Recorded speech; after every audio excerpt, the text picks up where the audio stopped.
All right, welcome to another episode of the Unnamed Podcast because me and Brian have not come up with a name yet. But today, folks, we have a special guest with us, someone who may say is one of the masters of outbound marketing. Outbound, I like right, that. so I like that moniker. Today we have Derik on the episode today. Derik, welcome. What's up, guys? Glad to be on the episode. Yeah, I know. Happy to have you. We just had, a few shots of whiskey downstairs. Loosened up a bit. Yeah, loosen up for the podcast. But no, I appreciate you, coming through. And I know you've been flying all over the place right now, right? Yeah. But yeah, I mean, okay, so Derik, I think you were probably one of the first people who we ever kind of introduced us into the world of outbound. Before you, I think it was Harrison, who we had seen that was in the industry, but besides that, we hadn't actually met any agency owners that were specifically focused on that. So how did you get into outbound? Because I know that when we first met, you mentioned that you had actually sold an agency before. So what got you into that? Well, before that, I would love to hear your origin story. I would love to hear how did Derik get into the outbound, right? But I want to know your upbringing because, fellow Filipino. 100%. Right, you're from the Philippines. We got to represent, right? Exactly. Yeah, so essentially I moved to Canada in 2009, I believe. And that was when coming from the Philippines, I had a mass communication background. So a bit of communications. I was part of doing stunts and doing radio ads, morning news, things like that, but nothing crazy, right? Right. So I was kind of putting myself out there. I also had a bit of military training, so I was proactive. Right. I wanted to go out there, get things done. And then coming into Canada, I think within the first 5 days, I put out 10 applications for job postings, right? I responded to 15 job posts. And then within the 5th day, I was getting interviews, right? In the 6th day, I was working. I was knocking doors. I was knocking doors in Canada. Right. And honestly, it was like a baptism of fire, right? Because it was coming from a huge culture shock from the Philippines to Canada, and then totally different environment, different people. But then being introduced and being sworn at in different languages, different people, different accents. Was that kind of like your first time even being introduced to sales or something like that? Being introduced to a direct sales aspect of things, I'd say so, yeah. Gotcha. Before we're selling, I think we would lock in their hydro rate, their electricity rate for 10 years. Right. And then, they would pay us a commission, something like that. And after 2 days, 3 days, I left that because it was too much for me. Right. But I learned a lot in the first day, first job. It was like, there was this one day where we went out to an apartment complex in the East End.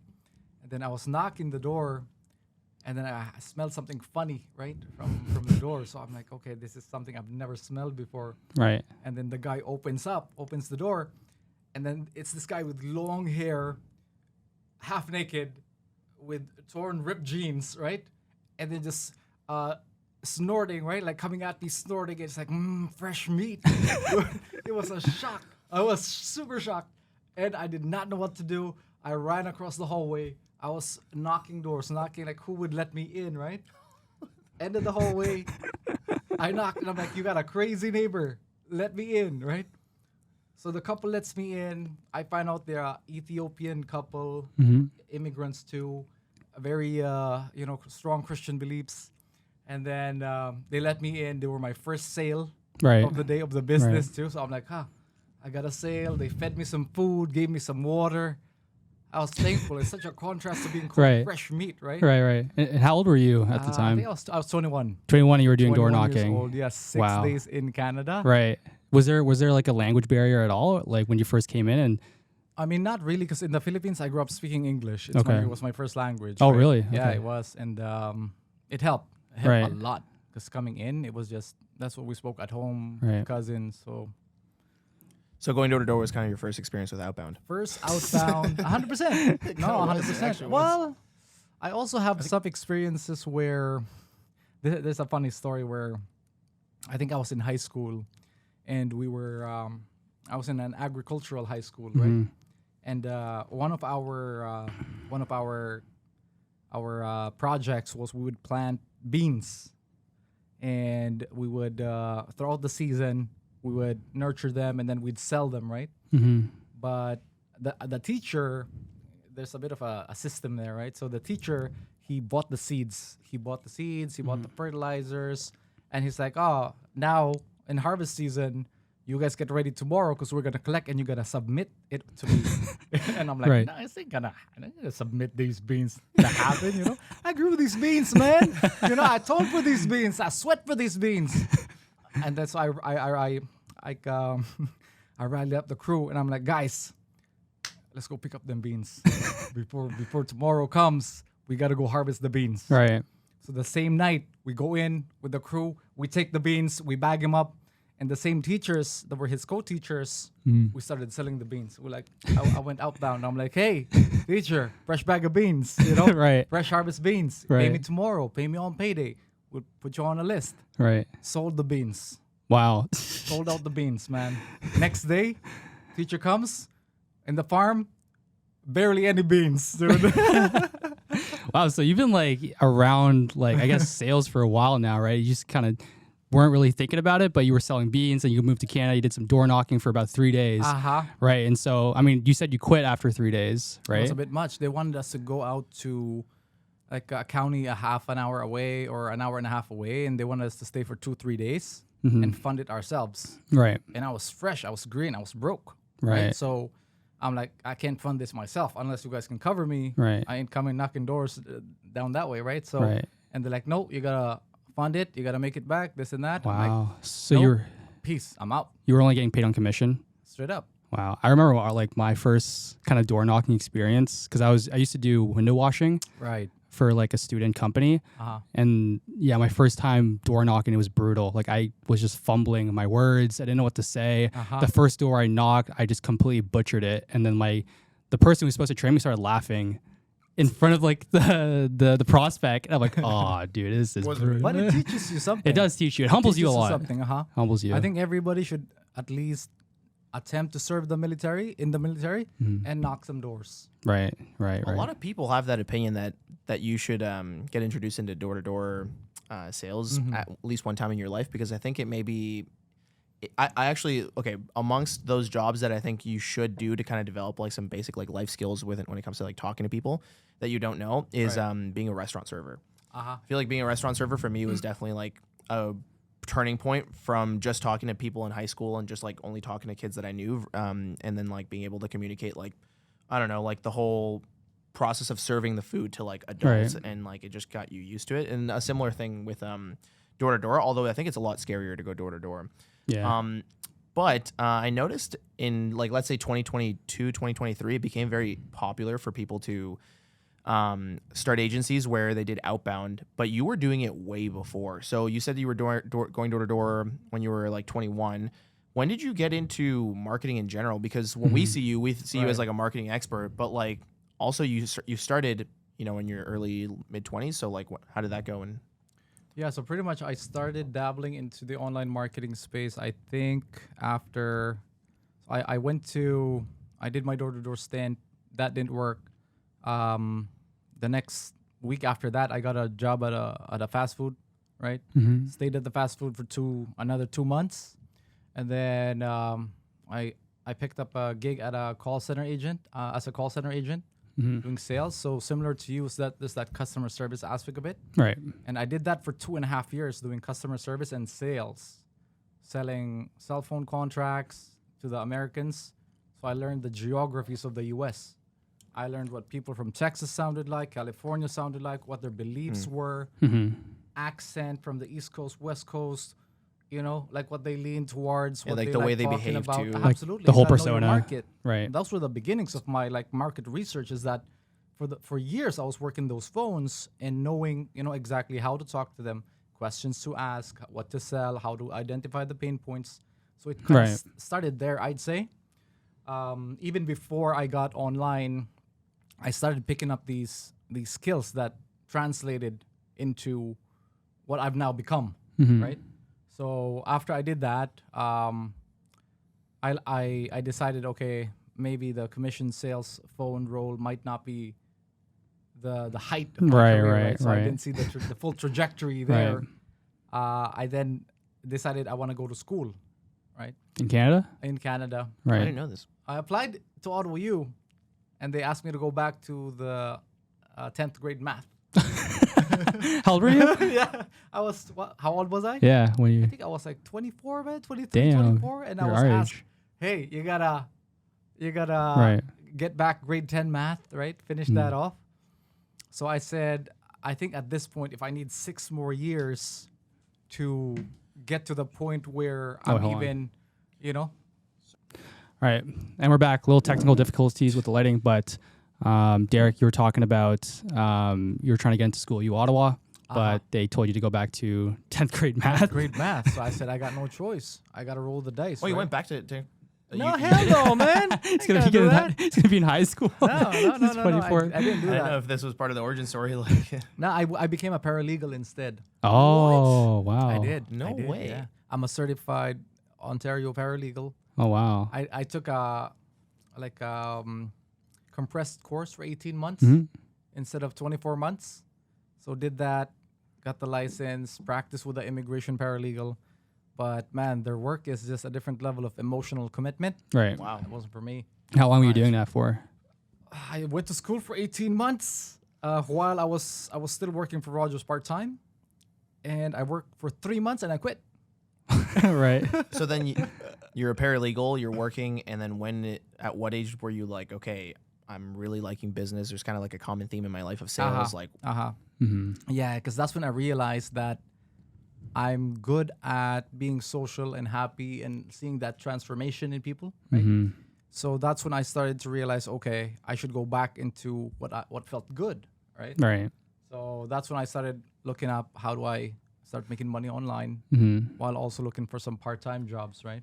so you were Googling how to make money online, or did you? 100%. Wow. So like, because there's so many people who are in that That's where it situation. starts. That's where it starts, Well, man. How to make yeah. money online. And right? nowadays, when you Biggest search that up, keyword. there's a lot of different like methods, like you said, lead gen agencies, Yeah. like marketing agencies, even drop shipping, stuff like that. So many rabbit Well, holes. you what can kind go of into.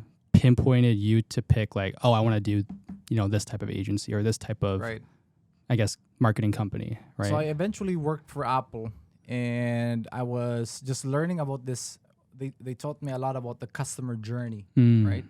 And then seeing the value of the customer lifetime value, and having advocates, having people raving fans, Yeah. right? Yeah, As yeah. raving fans. So that's when I started to sort of think, how do I create that sort of environment and atmosphere for myself, Right. right?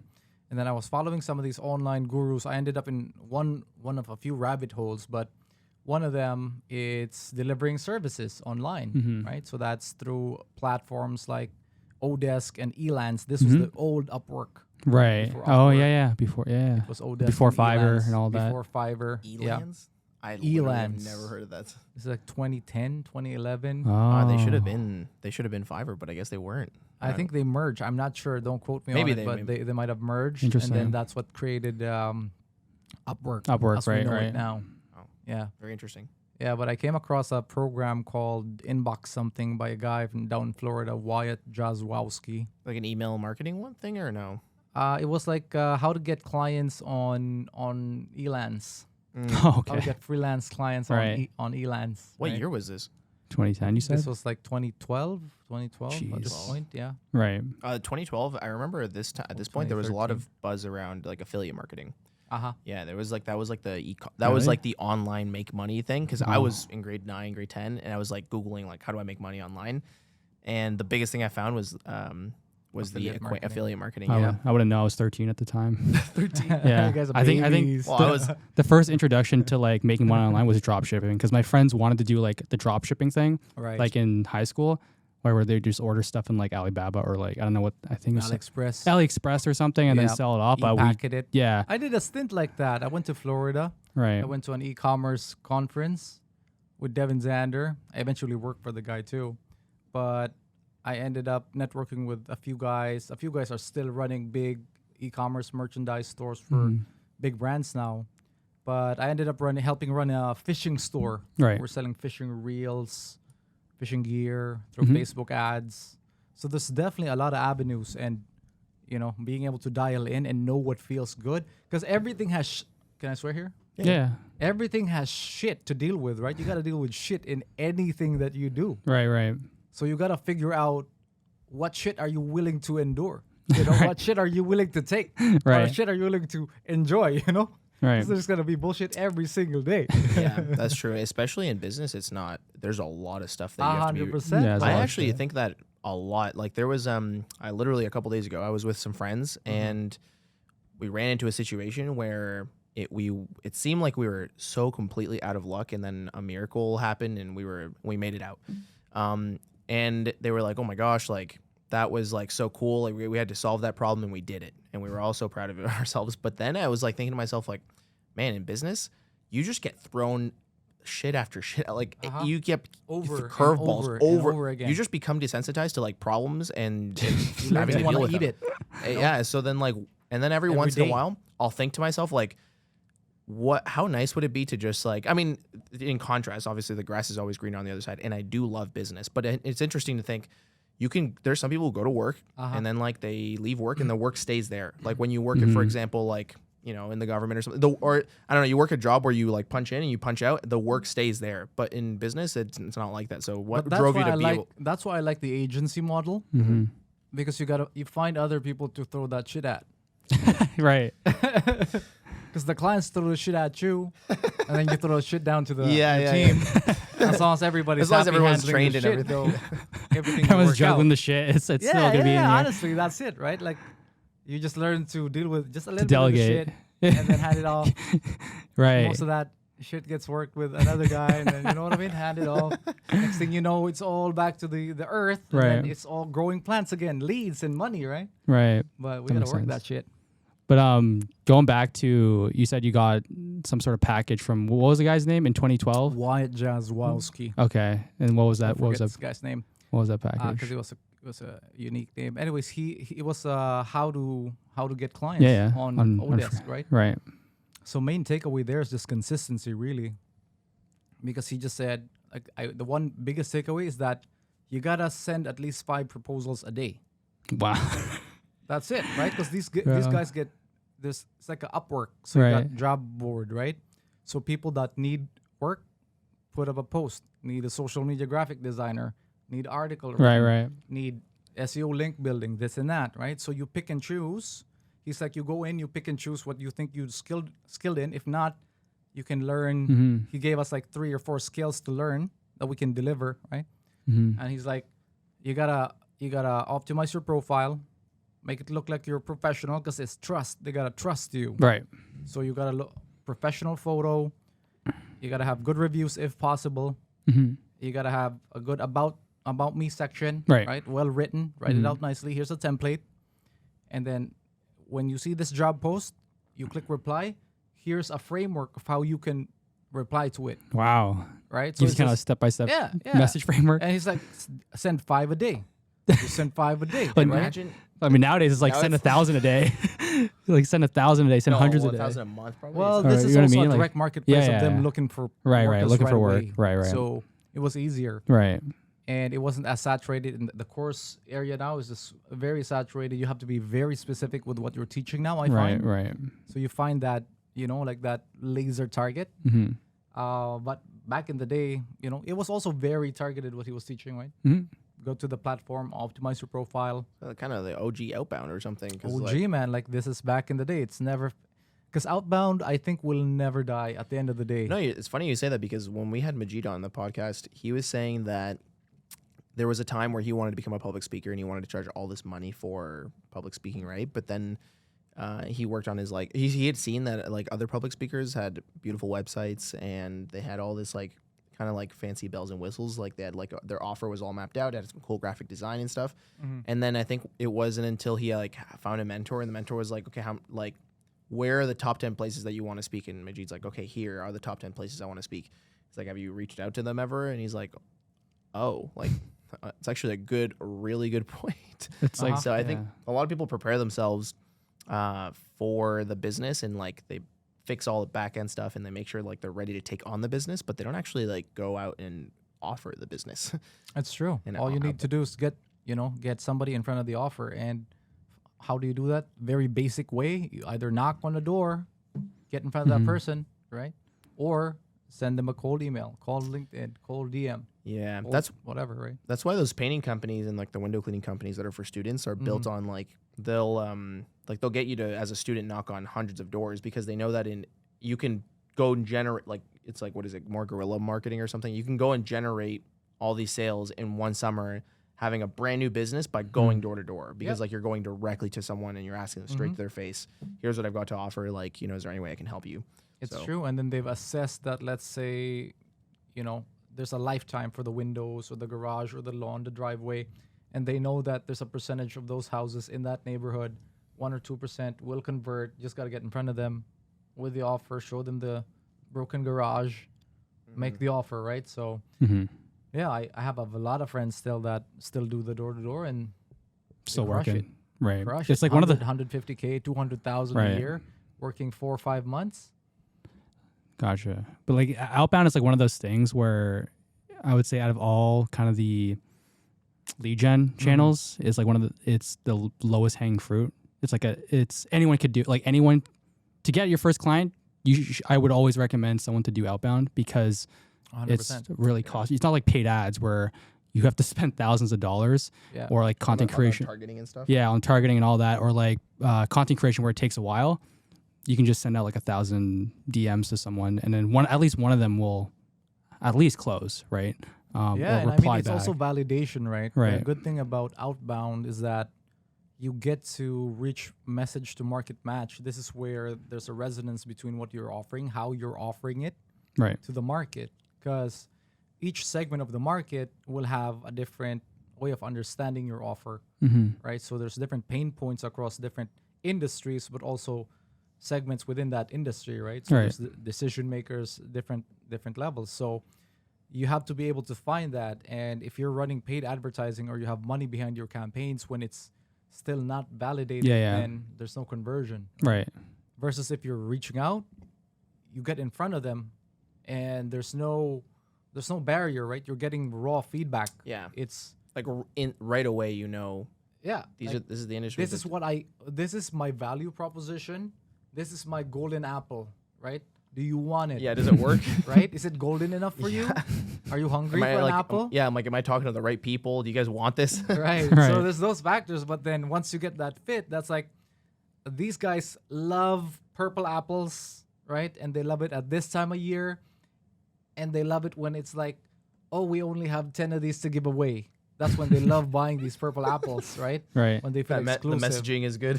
Right. So then you dial these factors in, and then once you find the right words, right, the right offer, the right value proposition, you close the deal, or at least you get engagement first. You will get them to reply, and then interest. You get them to book a call, conversion. Right. You get them to buy, and then maybe they become a referral. That's that customer journey, right? Like just like I said earlier with Apple.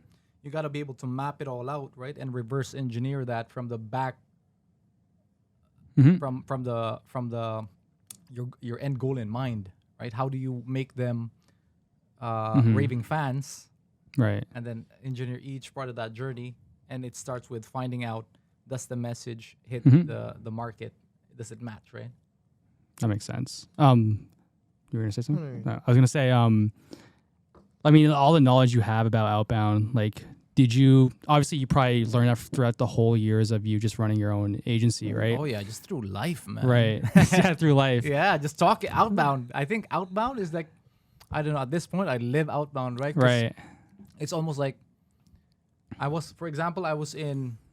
we were waiting for a few friends, right? So we were outside in a gate in Antigua in Guatemala where we're shooting this music video there. And then we were out there waiting for some of the crew. And then one lady arrived and she saw us waiting and she said, Derik, why are you guys waiting? And I said, we're waiting for the guys. And she tells me, you've talked and asked for more things than this. So why are you not asking to be let in or somebody to come pick you up? And I'm like, you're right. Why am I not doing that? So I go to the guard. I talk to the guard. I work my words, right? And I'm like, guard, man, what's happening here, right? Right. Within 5 minutes, they call. They hand me the phone. I'm like, yo, we're here. somebody comes to get us. I guess it's all the same thing. It's just asking. It's just asking, it's true, yeah. man. You gotta, and it's like the Greeks broke this down too. It's like how you say it, right? It's mostly the most important thing. It's like your ethos, pathos, logos, or something like that. But it's essentially the way you ask for things is what determines the result. Right. If you're rude and you're like, yo, give me that thing, I won't give it to you, right? But Right. if you're like, hey, I'm in a rush, my daughter's in the backseat Yeah, bleeding, I need my latte before I drive her to the hospital, can I cut the line? Right. They'll Right. be like, sure, man, cut the line, right? Right.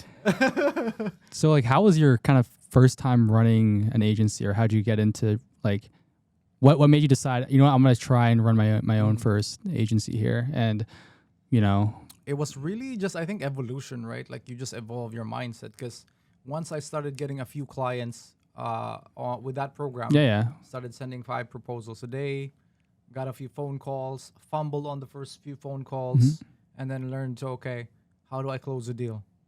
How do I package it up? Right. How do I convey the value proposition? Once that's been done, I got good at sales. Now I got too many projects that I can't fulfill on. Oh, So no.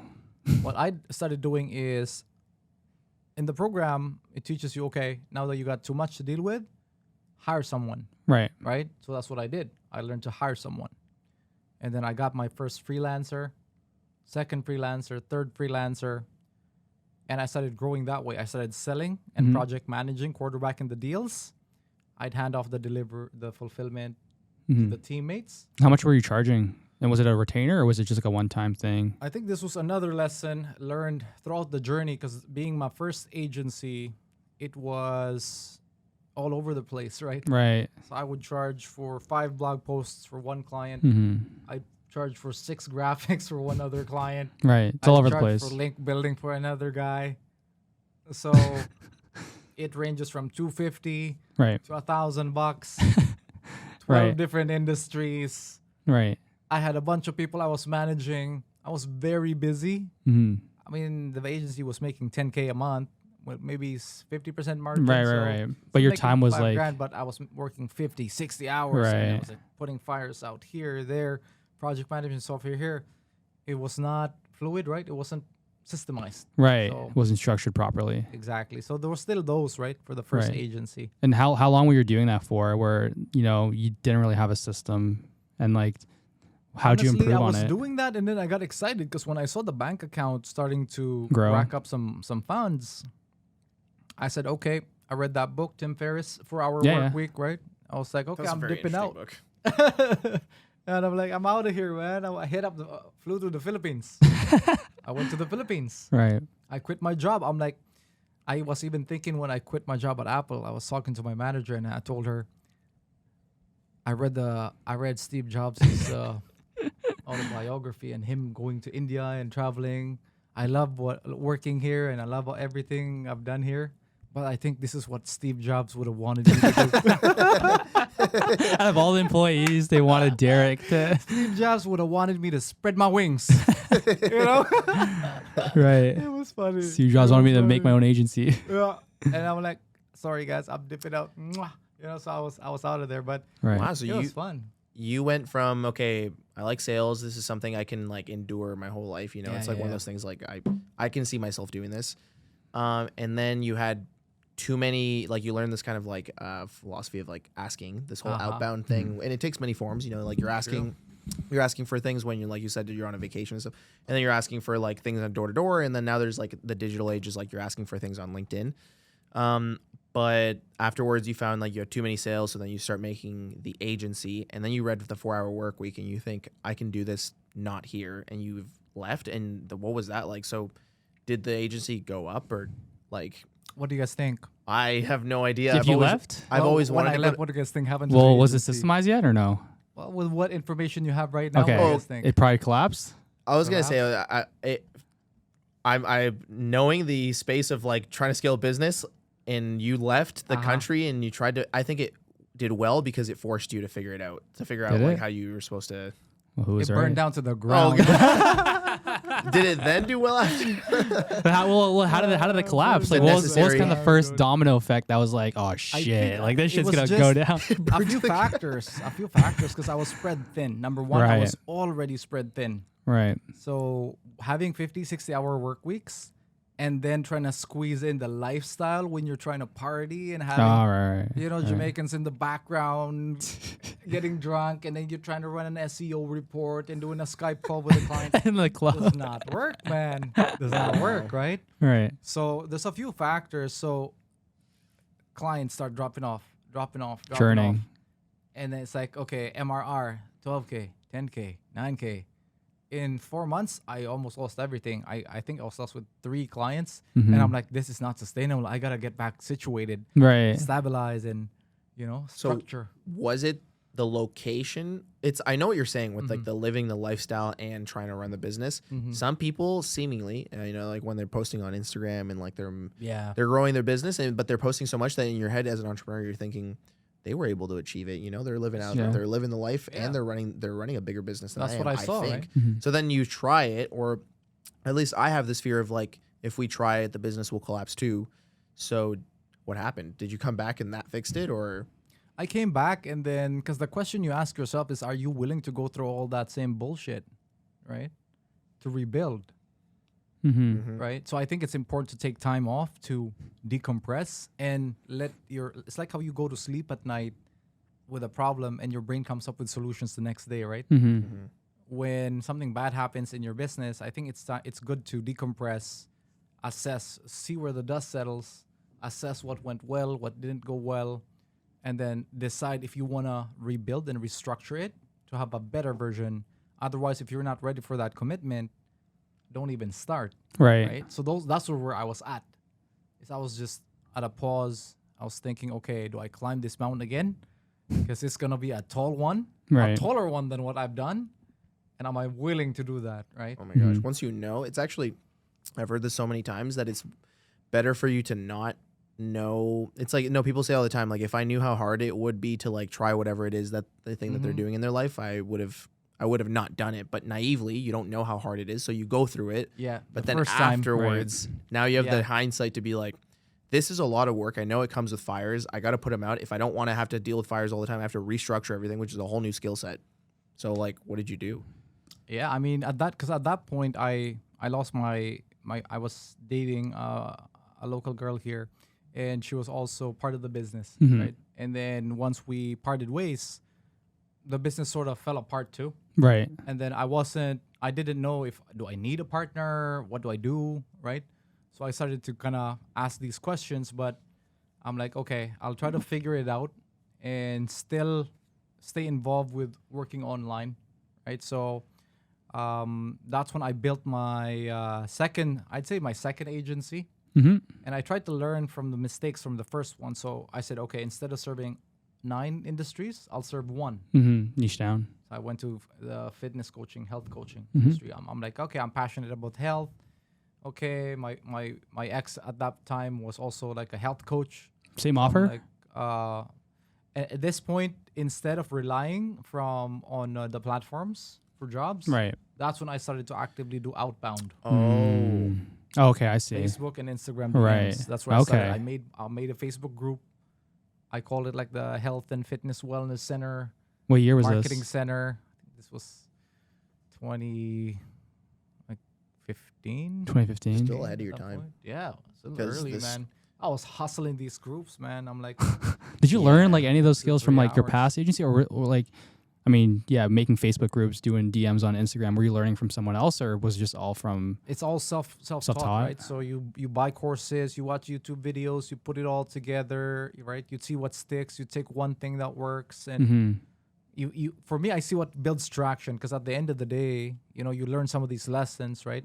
That's like from Apple, for example, you reverse engineer the goal. So for me, I wanted paying clients, right? And then I wanted. Okay, paying clients, how do I service them? What do they need?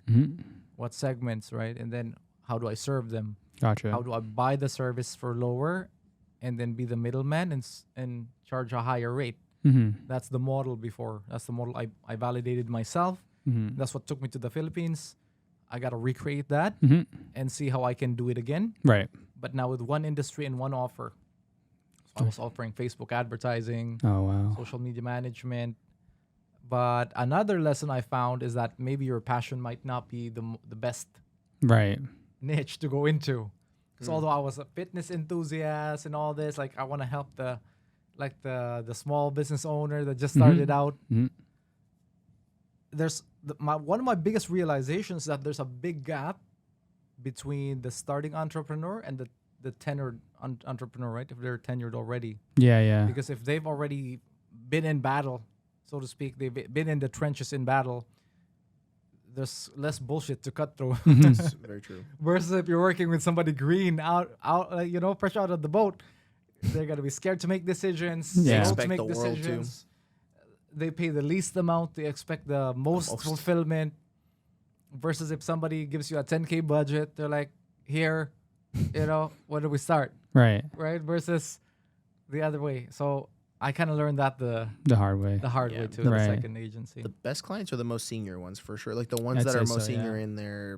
in their career, I guess. Like they've really, like you said, been through the trenches. You don't have to deal with so much BS because they've already figured out all those little things, and they've already got a system that works, and you're just there to amplify it or something. Like It's true. Yeah. It's true. And so you scaled that second agency to, was there a cap to it? And then you decided to. I didn't go over 15K for that one. And then again, it was like the margins were Which is too low. right, 'cause I right, was right. charging $297, $597. Right. Oh, I Highest was see. $997, Oh, wow. and they were demanding a lot more For paid ads? for paid ads. Oh, wow. Yeah. Were they fronting their own money for the Yeah, spend, they though? covered the spend. Okay. It's just, I would take 10-15% of their budget, and they didn't have much to spend.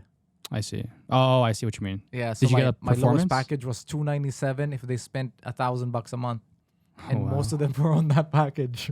Right. And I was just busy making these ads, staying compliant. They were performing, but Right. because they were too green, they couldn't close deals. Oh, I see. Right, so there's Right. a lot of factors. Right. Or they wholesale. couldn't follow up, or Right. they didn't have the funnel, or they didn't have the automation. Their sales process wasn't or there. they didn't Yeah. show up on the call, or they didn't send the proposal after. Mm-hmm. Versus if you work with a client that has a validated funnel making money, Mm-hmm. It's a lot with easier. salespeople, follow-ups, automations.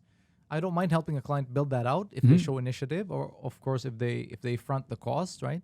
Because there's still effort that needs to build that, but without that, it's very challenging to work with Right. one-person startups. So you capped at 15K.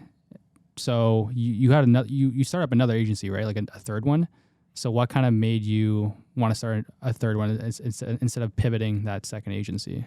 So after I finished off with the second agency, I went in another decompression mode, and I call it like my apprenticeship and mentorship phase, because I sought out mentorships.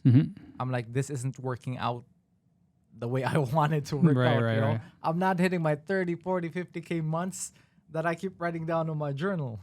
Right? So I'm like, man, it's frustrating. It's like Right. a glass ceiling I can't break through. Right. So I'm like, okay, let me humble myself. Let me find people that have done it, Mm-hmm. right? And learn from them. So I gave myself 2-3 years. I'm like, okay, work under people that are making X amount in the agency space. So that's what I did, right? I sought out employment in the agency space. I worked for an affiliate marketing agency in Vancouver. They were working with deals with like the Home Depot, Dynamite, big Wow. brands, Right, right? right. So went down to Vegas with them, learned a lot working with them too, dealing with high level, Fortune 5,000 companies. Right. Work with a email marketing agency as a project manager. Work with other e-commerce brands, right? So we were like quarterbacking these different projects. Work with different. I eventually worked with the same guy that sold me that course, Wyatt. Right? Yeah. He has a partner named Devin Zander. They live in Florida. Okay. And if you guys know Alex Becker, they were all Yeah, I know Alex partnered up Becker. in Wow. one in HCOM. Yeah. It's called HCOM 3030. So it's like an e-commerce program that they had. Mm-hmm. So I eventually ended up through Outbound, right? So I was DMing, same thing, man, doing the same hustle, DMing them. I eventually got hired as their JV affiliate manager. Okay. So they flew me down to Florida. So you're working with Alex Becker. I work with Alex Wow. Becker. Yeah, was in there with his Lamborghini, took the photo, you know, really went cool. to his mastermind. It was cool. Like met a Yeah. lot of these other guys too. Yeah. So Do you know who Alex Outbound Becker takes is? you a The blonde guy? lot of places, man. No, like- he's like kind of like one of the. He's kind of like a Tyler. He's like an OG, right? He has no stuff in his house. No, Oh, he used to have a 5-story mansion. he in runs Dallas, Hyros now, in right? Austin. Hyros, Yeah, yeah. somewhere. That got Software. bought. Hyros got bought. Oh, really? Yeah, I think for shit. 170 mil. Oh my god, that's insane. He's starting another one now. Jesus. But yeah, I followed him when he was just fresh out of the army. Right. No, He was teaching SEO Wave. Alex Becker doesn't like. He has a house that has nothing in it. Like he Yeah, just that's has like a after desk. after he. Oh, after okay, yeah, because he Dude, sold everything. Yeah, he sold everything. he's just like a super minimalistic now guy he's, now. he's like a hermit now. If you see this guy, You worked if with you see Alex this Becker, guy that's cool. live, dude. I used to don't know. watch a lot of his stuff. Oh, yeah? Yeah. If you interact with him, I don't know, maybe he'll see this one day. But yeah, Alex, he's like a Jedi, dude. He's like a Jedi, dude. Alex Becker, when you're interacting with him, I don't know. I just get like, because he's just a bit stoic, you know. Right. Very- I think he's Stoic, he low-key does- introverted, but in his videos he's very extroverted. Extroverted. I see his like ads all the time. He is with very stoic. Hyros. With Yeah. Hyros. He He gives used off to that have an impression. ad that's like the wolf mug. Everybody knew him about The wolf mug. No, I when haven't he was seen selling those. HCOM. But yeah, I mean, was fun. go back to the I guess the third agency, right? Yeah, so that's after I went through that mentorship, learned a lot, worked with a lot of people. I was working with this agency called Digital Kryptonite, Hmm. and they were doing a lot of LinkedIn. This was, I would say, 5 years ago now. LinkedIn was still the wild, wild west. You could connect with as many people as Right. you want. Send 1,000 emails if Oh my you gosh. want. Yeah, it was wild, amazing times. What? When Yeah. did they? It's a gold mine. We would be booking 20, 30 calls a week for a client with one profile. It's a blue Oh ocean my- back then. Uh-huh. This was wow. So the systems that LinkedIn 5, 6 had, years ago. people were figuring out like, okay, well, you can like literally, you can really milk this. But then I guess this is a constant battle. I think Digital Kryptonite, was part was- of the reason. a huge part of the reason. Oh my God. Because we had a heck ton of clients Oh and wow. we were just juicing it heavy. Very heavy, man. Holy crap. But it was wild. It was wild. We Mhm. work with a lot of people too. Like, I probably won't even mention some names, but we work with a lot of, Outbound. So I cut my teeth with LinkedIn Outbound, Mhm. Digital Kryptonite. The funny story is that I bought the guy's course, John Whiting. I don't know if I'm Mhm. saying his name right. But I bought his course, and then part of his course is like you can have a call with me for free. So I think he's gonna upsell you or something, right? for this coaching. That's how it goes, yeah. But I get on the call, and then he's like, "Dude, why haven't I hired you yet?" And I'm like, "You can hire me. I got some hours to put in." And it's like, "Sure, you want to be an account manager?" I'm like, "Yeah, I'll give it a try." So I go in, Right. account manage. So I start working, and start really like getting my hands dirty in that game too. So did that for a while. We produced a lot of leads, B2B, testing a lot of scripts, a lot of offers, thousands of messages a day. Amazing times, man. And then the guy sold his company. Right, But right. it's fine. It's fine because things happen. Right. Working for a year and a half, he sold the company. LinkedIn changes too, because Yeah. a lot are LinkedIn changes. I think that's another thing that you got to consider, right? If you're dependent on the platform, Mm-hmm. is that if it changes, you have to be willing to make the change, Mm-hmm. Adapt. adapt, or Right. die. And that's the constant battle between platforms and marketers, is that marketers try to break that, the limits. Right. I think that's kind of happening with us right now. Is like it's either we're trying to adapt to the space of short form content, right? Because before when we first started out, it's like, oh, you can just edit. People just want edits all the Right. time, right? Now you have And to then solve- everything goes viral back in the Yeah, day, everything right? goes viral back in the day. We got people to like hundreds of thousands of followers. Mhm. And then the offer we made back in the day, I wouldn't make the same offer now. Or makes sense. Like I wouldn't offer someone 10,000 followers in like 2 months or a month, right? Yeah. It's just like Yeah. so much harder now with the algorithm, and it's almost kind of based on luck too, because your algorithm is pushing out videos to a certain amount of people. Like what if those people don't even watch your videos? But I right? think that's why it's key to have both, right? Right. It's key to have outbound, and because you can't rely on one. Yeah, Like, yeah, although I can kill and destroy one Mhm. one platform, you gotta if you can do your outbound and you're good at it, start working on that inbound, right? Start putting the content out and then supplement it. Yeah. So. It's kind of like if with Alexei, for example, when he came in contact with like Charlie Morgan's brand, it was like an instant like, oh, this guy's like pretty good. He's always posting content. He really knows, like, he knows what he looks like he knows what he's talking about. So then Alexei booked a call. I think it was like, right, and it got sucked up in the community of it. Like, he was watching the content. He was, believing that this guy's really good at what he does. I joined his Facebook group. Exactly. And then his appointment setter booked me within that Facebook group. Exactly. So then, had you not stumbled across that organic content, then you would never have known. But let's say you never did, and then he reached out to you and was like, "Oh, hey," like, and then you looked into it. Also makes the conversations for outbound a heck of a lot easier. Yeah, there's authority built up. Exactly. Yeah, because like when you look at someone's profile, if Charlie were to do an outbound on me and I were to look in his profile, I'd be like, "Oh crap, this guy like knows his shit." Versus if he didn't have anything. Exactly. Right? Yeah. You could at least. Because the thing about content that a lot of people miss is that I think there's different layers to it, right? Mm-hmm. There's one where you're not even playing the game, right? You're in the sidelines watching, worst case, right? At least the middle case scenario, you have some sort of branding, right? So you're showcasing the fundamentals, your case studies, your systems, your USP, maybe a bit about you. So when they do look at you, that multi-touch point comes in, and then it builds that brand. And then best case scenario, you're consistently putting things out there, staying top of mind. Yeah.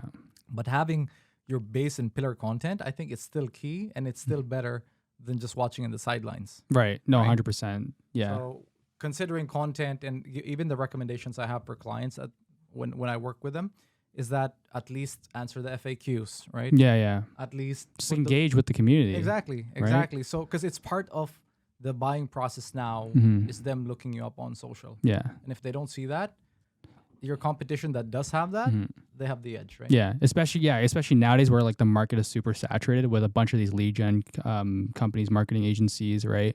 You need a way to stand out. And like that thing is, I would say, is content, right? Because when people do look you up, like, oh, this person, he has a bunch of testimonials, he has a bunch of content out that's like free. I'd want to book a call with them as opposed to just someone with not an optimized profile at all. I wouldn't want to book a call with them, right? Yeah. So I mean, not doing anything at all, obviously worst case. Outreach without authority content, step 1. Right.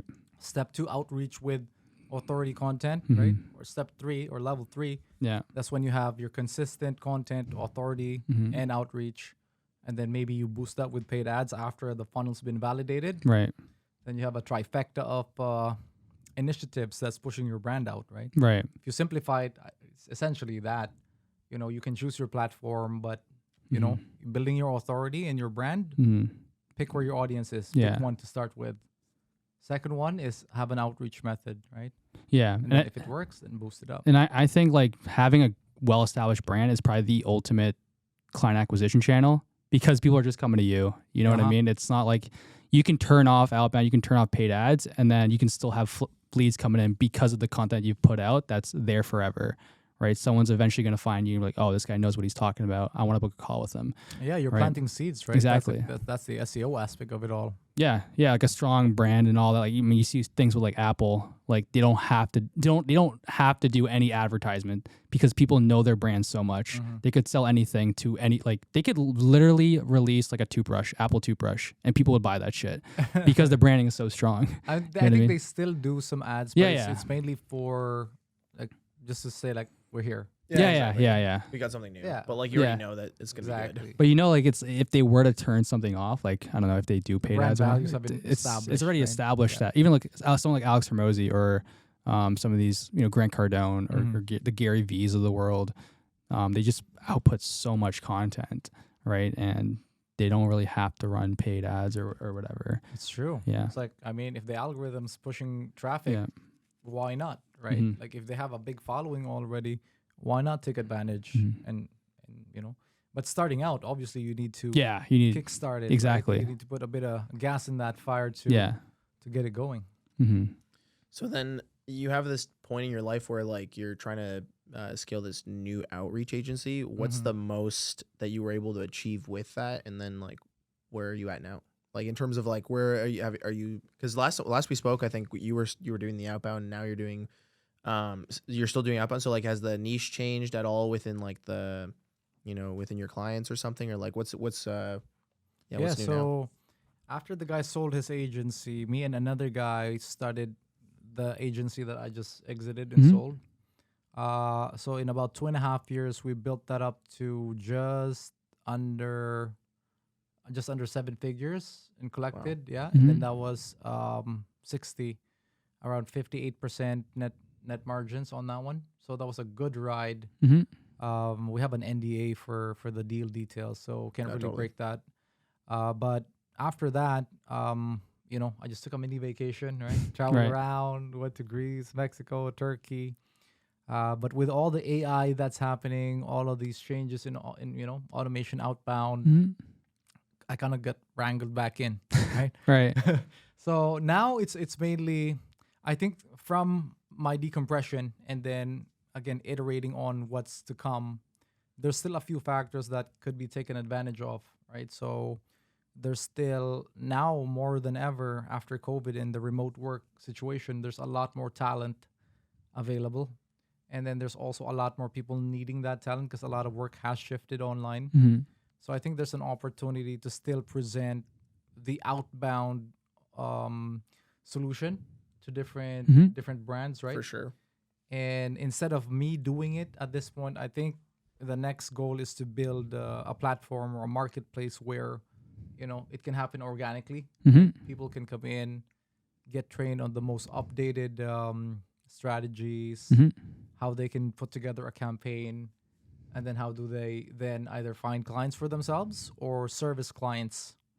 And then on the client side of things, how do clients then find somebody to help them do their outbound and then cut out 50-60% or more of their labor costs through automations and everyone through wins on that. outsourced team. Everyone wins at that point because like there's enough supply, there's enough demand, and you're just facilitating that relationship or the connection. Exactly. Yeah. So that's It's kind of like an Amazon, like an Amazon setter where you're just distributing all this training. Like, how Amazon just delivers like Prime or whatever. It's like you're just distributing, what's it called? talent to these teams. people, right? And exactly. connecting, right? Super interesting. Yeah, it's very specific. It's very niche kind of like staffing company almost. It's you're just making sure people are, because you don't go to university for like outbound, and there's no like sort of certifications for it, or like, and I'm sure there's ways that you can learn either like how about like you can have like a whole kind of like lifetime in marketing, and then you can kind of like learn it slowly, or Okay, well, I guess I'll kick something off. Is like, what is the state of the lead gen companies or marketing companies nowadays? Because I know it's really super saturated right now, right? People, there's a lot of companies out there who are trying, like for example, Charlie Morgan, who are trying to teach people how to run their first marketing agency and get their first 10K. Right. But I feel like with these courses and all these people trying to teach you how to get your first 10K, people don't understand, like they don't teach fulfillment, first of all. And I feel like a lot of people, it's saturating the market with all these people who are trying to, start their own agency, but then ends up just like burning a client because they don't know how to do fulfillment, right? So I guess, what is kind of your take with lead gen companies in 2023 moving to 2024? That's a great question, because I think that's something that needs to be addressed. And honestly, the answer to that is staying ahead of the curve and just testing, right? Because you got to adapt with the market. It's nothing else is consistent but change. Right. So having the fundamentals in place, it's great. You know that the outbound numbers typically dictate the inbound results. So if you know your KPIs for conversion, you know that 100 messages, X amount of open rate, X amount of reply rate, X amount of call booking rate. If you know those numbers, then you just need to know that you need to put numbers on top of the pipeline to get things down, right? So after knowing that, now what are the limitations, right? So what does LinkedIn limit you? What does email limit you? What does Facebook? What does Instagram limit you, right? Because, okay, you know your numbers, you need to send 100 a day to get 5 bookings a week, for example. Then you'll try your best to send 100 a day. Right. If that's going to ask for 1 profile, 2 profiles, 3 profiles, what needs to be done to get that done, you'll try to get done, Mhm. right? At least that's the idea, because knowing your numbers and those conversion metrics, numbers don't lie, right? Mhm. And then being able to feed that engine with the right type of gas, the right amount of air, the right mix, is what's gonna make it move. Right. So staying ahead of the curve, meaning you should be testing, Mhm. you should be looking at your own data, Mhm. right? You can't be preaching from a high horse, without having to fold your sleeves yourself, right? Right, right. Because it can get old fast. The Mhm. information gets old super fast with the platforms changing, just like what I told you earlier. It was the Wild West. Yeah, That was right. 5 years ago, less Mhm. than a decade ago. You could send 1,000 email messages a day, and then now it's 800 a month, Right. right? How do I know that? We tested it, right? So we maxed out until it said you can't send no more, Right. So you gotta keep finding out, gotta keep testing. That's why I think it's important that if you do choose to enroll in some sort of program, try to have something that has accountability Mhm. or ongoing support Right. that can give you that, right? Or if not, then try to stay ahead of the curve and Mhm. updated yourself. Right. That makes Yeah. sense. It's nothing. The fundamentals are the same. Send a message, get a response. If it's a good offer, they'll respond, right? So, and the numbers, the KPIs, all that you can reverse engineer and understand, but change wise, it's the platforms that change, right? Right. It's how they limit you. Are you in the spam box? Are you in the, open rates? This and Gotcha. that. So, That makes sense. I mean, yeah, I guess I kind of have two more questions. Brian, I don't know if you have any questions. But my first question is, you told me a story a while back that really kind of stuck with me because I always think, man, it's if Derik is able to sell this, we can sell this. We can sell anything, right? right. So you were telling me back in the day you were selling literal shit, manure. Right. I want to know more about. I want you to kind of just explain to the listeners or the viewers, what, why, and how you were selling What shit. was that all about, right? Yeah. Yeah, so when I was younger, I grew up in a farm, right? And then being in the farm, there's just a lot of shit. Right? So that's a byproduct of the farm, right? Right. So a lot of people nowadays, they would say, oh, it's shit, right? It's no value, it's nothing, right? Right. But back in the day, honestly, if somebody wants to buy anything, including shit, Right. you could make a buck, right? So my mom was an avid greenhouse person, so she needed the manure and she needed the soil mix, right? So there's a need, there's a product, somebody got to make it happen, right? So Right. I'm like, hey, mom, you need some manure for that the cactuses in the greenhouse. Why don't I drop by, Right. in the stock farm? We got a farm there. Pick up some shit, and then I'll take it home, and then you compensate me. And she's like, yeah, do it. So that's it, man. Anything that somebody finds value in, even if it's shit, you can sell it.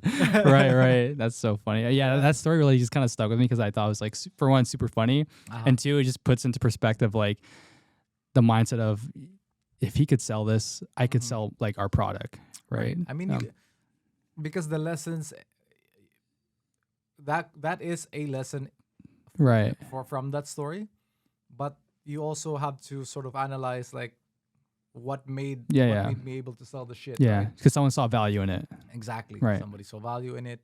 Timing was there. Price was right. I wasn't selling it for like the price of gold. It was the price of shit. And then effort in, effort out. Right. Yeah. That's funny. Well, yeah. I mean, I guess to wrap it up, really for for this podcast, I guess my last question is, what is the goal for Derik this year and moving on to 2024? I mean, this year it's pretty much wrapping up. We're in Q4, so I think just seeing how the dust settles with the campaigns that we've started this year, analyzing that with clients, see how we can improve it for next year. It gets a bit busy for me for Q4 because it's where a lot of planning and the groundwork I feel needs to be done. So Q1, typically Q1 people struggle. They're like, oh, what do we do for this or that or that? Had amazing time to sell stuff. Right. Amazing time Right, to sell right. stuff. And even Q4, it's a great time to sell. But yeah, it's really prep, groundwork, Q1. We are starting to document our internal processes for our outbound systems. So for our Nice. LinkedIn campaigns, Nice. our cold email campaigns, we're starting to really drill down on same thing, the fundamentals, what needs to be done, so we can use it internally. And also we've had requests from some friends, some colleagues. We could probably have them beta test that program Right. and see if there's interest in potentially having that as a service as well. Right, right. Bringing people in, they get trained, and then if there's a need, then other agencies or consultants, Yeah. they can Right. find some good people there too. I was wondering, you know how like in 2012 we were just saying that there was the best way to make money was affiliate marketing. Everyone was selling affiliate marketing information. Right. And I didn't even understand really what that meant. And when I was younger, but then it evolved into like a couple coaches started popping up here and there, and next thing you know, like there's so many coaches, and a lot of them overlap in the same niche. Like there's in every niche, there's like so many of them, right? And then there was a time where Facebook ads were killing it, right? And because of the iOS update and like the way that information is like protected for the consumer, that became super expensive for people to do. And then content became like, instead of just being a YouTuber, like now you could blow up on Instagram. And it used to be you'd make fun of, not me, but like adults would usually make fun of like, oh, like what are you doing wasting so much time on being an Instagram influencer? And now it's like everyone knows it can make money if used properly. So what's like the next thing that you think is going to happen that it shifts in that direction? Not because, actually, let me rephrase this. Every time that there's like a move towards change, it's usually because of technology or regulations, like the LinkedIn stuff, or it's like the demand, like what you said. There's more people who need outbound now because of like remote work and stuff. So many people decided that they're going to be able to work from home and they're going to figure out how to make money online. Okay, considering all of that, in the future, we're going to probably have things like the Quest 3, the VR headset just came out. The PlayStation VR 2 just came out. GatherTown, the software where you can have like a virtual office. Webinars, for example, are a little bit outdated. Do you see not outdated, but like, do you see anything with this new technology where like instead of being like one of the latest you were one of the earliest adopters of Outbound, but like, what can you predict is going to be like something that's big that you could be one of the first people to do it? Virtual door knocking. For lead gen or for marketing, you mean? For marketing, because one more thing about it is like when I first started making subtitles, it was just a coincidence that there was a very few amount of people who even were putting subtitles on videos manually on Premiere Pro. I only did it because somebody asked me to do it, and like it wasn't even my idea. It was just like someone asked me to do it. So, and then it wasn't until like a year later that I started seeing more and more people started doing it. So, like, do you see maybe webinars in the future being something like I don't know, there's like AI, VR, and all this stuff. Like, can you predict that there might be something that you could jump in there first and like make a bunch of money with it, or? That's a great question. At this point, I just follow where the money leads, right?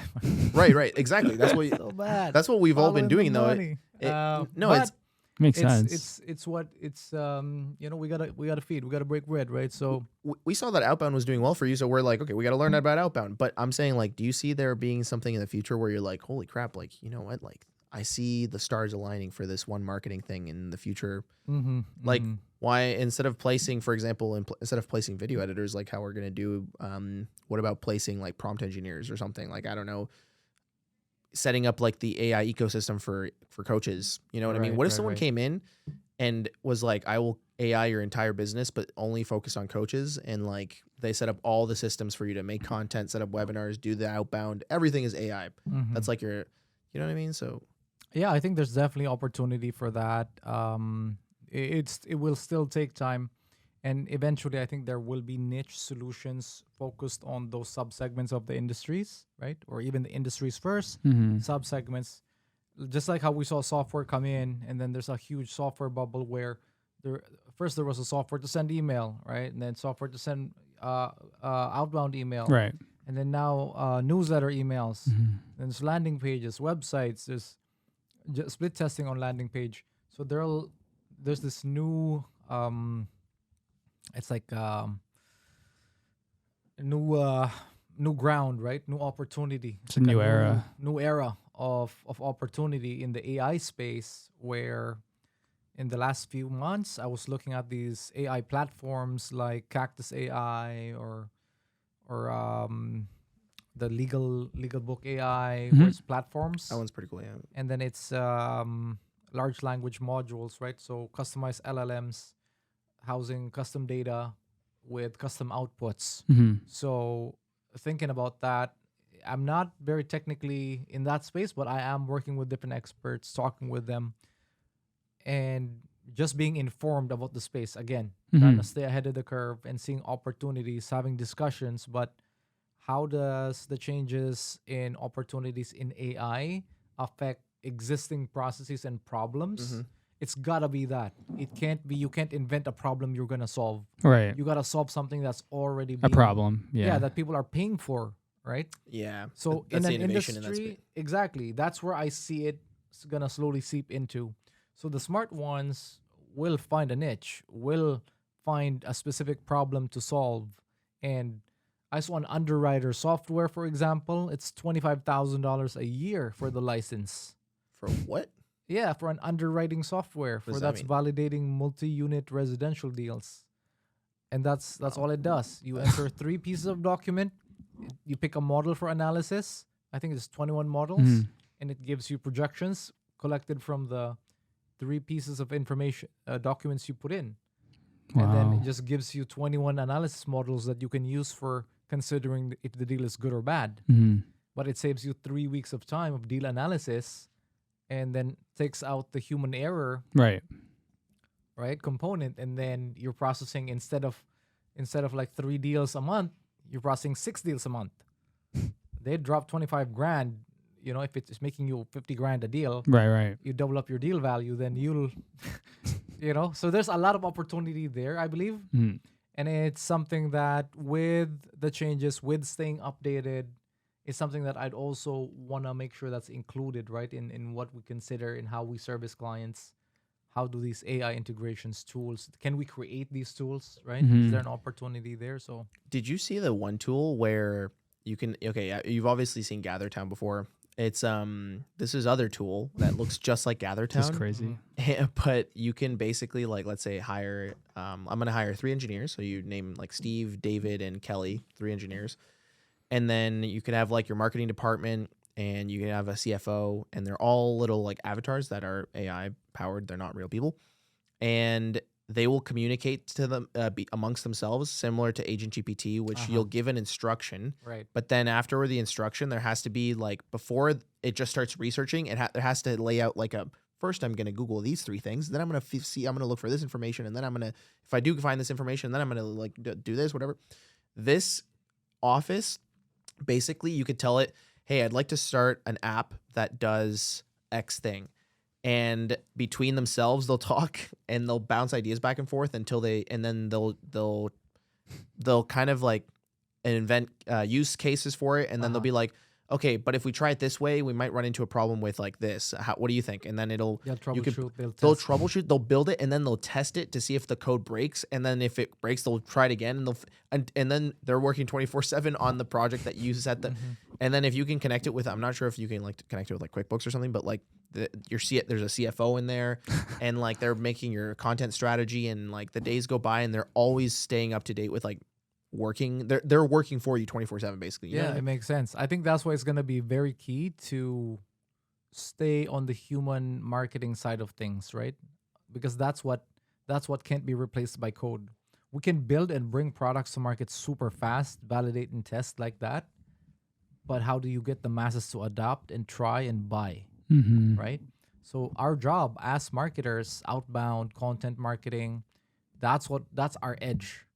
That's what's gonna make us not replaceable. Is how do we let other humans buy the shiny widget that we help our client build, Mm-hmm. right? So in the future, that's what I'm hedging on, is like the humanity side of it. And I'm keeping those skill sets, keeping them sharp, like I'm keeping this social aspect of it Right. sharp, because at the end of the day, that human relationship, It's what matters, that still really. matters. Yeah, Right. that's still what matters. Well, in the future, if it keeps leaning towards less and less people needed, then the more you keep those skill sets, like refined and everything, the more valuable you'll be in the future, because you'll be one of the only people. Majid was saying this. He was saying after the pandemic, people became so antisocial that like it's actually quite odd to see someone who's like extremely good in social scenarios. I don't know. That's what he was. Well, it's also one of those things where what I'm seeing now is service-based businesses like painters, window cleaners, like all the are like back on the fucking rise, bro. Like people are starting service-based businesses and they're racking a lot of money because they found out like there's a need for it now because everyone wants to do digital services, right? It's true. The pendulum is swinging. It's swinging, right? So more and more people are wanting to start their own. Like I've seen this a lot on TikTok and like Instagram now, is people starting their own physical labor, like service-based business, because it makes sense. It's always in the rise. It's on the rise. Yeah, and like AI, roofing, carpet cleaning. right? And people, there's a need for that now because there's a shortage of I guess that type of labor. Blue-collar work, yeah. Right. Blue-collar workers. Yeah, and people, Same thing with the people that are going off grid and building, homesteads and all these things too. They want to get their hands back in the land and, I feel like a lot of, I'll just say this one thing, but I feel like a lot of millionaires, or most of the millionaires, they always have boring businesses. Mm-hmm. You know what I mean? Like they're always, like I know there's one person, my girlfriend's friend's boyfriend, I think he's pretty well off, and they just own like a wood company that's just like sells wood, premium wood to for construction and stuff. And like it's such a boring business. Yeah, nothing right? fancy. Nothing fancy. No bells and whistles. Right. But it's needed. Exactly. Right? And then they got the connection with the supplier. They have it, and then they have the buyers. So yeah, we'll see what's like in the future, but other than that, at the end of the day, the fundamentals have to be there, right? So the need, the product, the offering. So even if you do start physical or online business, I'd say you gotta consider those things. And as long as my philosophy is like, as long as you keep the client's best interest in mind, it's almost impossible for them to find fault in what you do. Right. Because if that's your North Star, and all your decisions are backed by that, then you just want the best for the clients, right? So Well, thank you, Derik. Thanks for coming on the podcast. Do you want to give a little shout out, or something you want to kind of mention or anything like that? The elections are coming up. U.S. elections coming up next year. Always gets crazy, right? So okay. This is a weird segue. I don't know. Normally I market with those angles. Right. I know you got to be relevant, right? Right. You got to be relevant. I got some tips for there, but that's gonna be for the, the inner community, or that's for the non-public conversation. But yeah, nothing else. Thanks for having me, boys. It's thanks, a man. pleasure, and for sure. Yeah, maybe next time we'll do it again. Yeah. Thanks, bro. Appreciate it.